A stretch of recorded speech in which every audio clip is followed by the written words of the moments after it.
Welcome students. અગાઉના લેક્ચરમાં આપણે તમારે બિઝનેસ લોમાં અભ્યાસક્રમ વિશેની માહિતી આપણે મેળવી. આજના લેક્ચરમાં આપણે શરૂ કરશું યુનિટ નંબર 1, જે તમારું છે કરારધારો 1872, એટલે કે જે કરારધારો 1872માં લાગુ પડ્યો તેમના વિશેની માહિતી. તો સૌથી પહેલાં ક્વેશ્ચન નંબર 1 છે, ભારતીય કરારધારો 1872 સમજાવી તેની લાક્ષણિકતા સમજાવો. તો કે ભારતીય કરારધારો 1872ની 1 સપ્ટેમ્બર અમલમાં આવ્યો. તે પહેલાં ભારતમાં તે બાબત અંગે કોઈ સામાન્ય કાયદો ન હતો. હિન્દુઓને કરાર બાબતમાં હિન્દુઓ કાયદો લાગુ પડતો અને મુસ્લિમોને મુસ્લિમ કાયદો લાગુ પડતો. જો વાદી અને પ્રતિવાદી જુદી જુદી કોમના હોય તો પ્રતિવાદી જે કોમનો હોય તે કાયદો લાગુ પડતો. એટલે 1960માં કરારનો ખરડો તૈયાર કરવામાં આવ્યો. એટલે કે 1 સપ્ટેમ્બર 1872ના રોજ કરારનો કાયદો અમલમાં આવ્યો.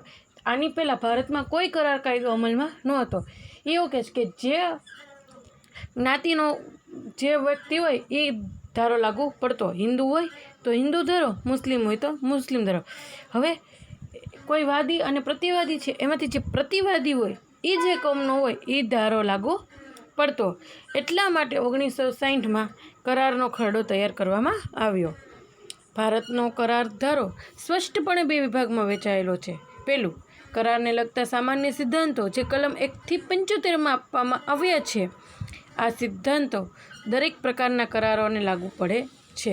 એટલે કે 2 ભાગમાં વહેંચાયેલો છે. એમાંથી પહેલું છે કે કરારને લગતા સામાન્ય સિદ્ધાંતો કલમ 1થી 75માં આપવામાં આવ્યા છે, જે બધા જ પ્રકારના કરારને લાગુ પડે છે. બીજું, ખાસ પ્રકારના કરારોને લગતી જોગવાઈઓ, જે કલમ 124થી 238માં આપવામાં આવી છે, જેમાં નુકસાન વળતરનો કરાર અને જામીનગીરીનો કરાર, બેલ મેન્ટેનનો કરાર તેમજ એજન્સીને લગતા કરારની જોગવાઈઓ આપવામાં આવી છે. હવે જે ખાસ પ્રકારના જોગવાઈઓ છે અથવા ખાસ પ્રકારના જે કરારો છે એનો સમાવેશ 124થી 238ની કલમમાં થયેલો છે, જેમાં નુકસાન વળતરનો કરાર છે, જામીનગીરીનો કરાર છે. આવા અલગ અલગ કરારનો સમાવેશ એ કલમોમાં કરાવવામાં આવ્યો છે. હવે છે ભારતીય કરારધારાની લાક્ષણિકતા.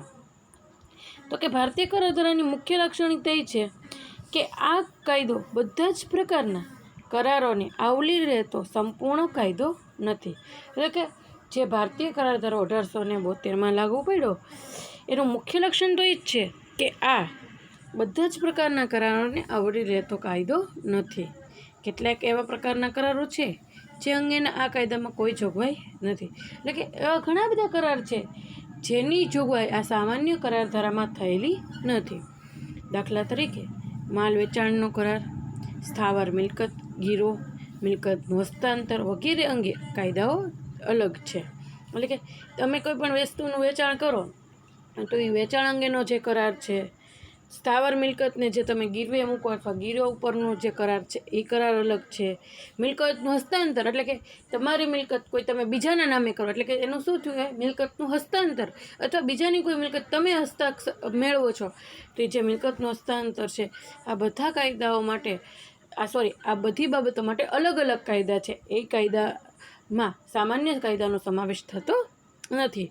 તેના અમુકમાં આવું જણાવ્યું છે કે કાયદો કરારને લગતા કાયદાના કેટલાક ભાગોની વ્યાખ્યા આપવા અને સુધારવામાં કરવામાં આવ્યો છે. જે કરારના અમુક પ્રાપ્ત થયા એમાં જણાવ્યું છે કે કાયદો છે એ કરારને લગતા કેટલાક કરારના ભાગોની વ્યાખ્યા આપવા માટે સુધારા કરવામાં છે. એટલે કે અલગ અલગ કરાર માટે અલગ અલગ એના ભાગો માટે સુધારા કરવા માટે પણ એની વ્યાખ્યાઓ દ્વારા આપવામાં આવેલા છે. બીજું છે, કાયદો વિસ્તૃત નહીં હોવાથી જ્યાં કોઈ મુદ્દો અંગે કાયદામાં જોગવાઈ ન હોય ત્યાં અંગ્રેજી કાયદાના સિદ્ધાંતનો ઉપયોગ થાય છે. એટલે કે આ કાયદો વિસ્તૃત એટલે કે વિશાળ પ્રમાણમાં નથી, તો જ્યાં આ કાયદાનો મુદ્દો હોય એ જો કાયદામાં દર્શાવ્યો ન હોય અથવા તો એની જોગવાઈ કરેલી ન હોય, એટલે કે તો ત્યાં અંગ્રેજી કાયદાના સિદ્ધાંતનો ઉપયોગ થાય છે. કનૈયાલાલ વી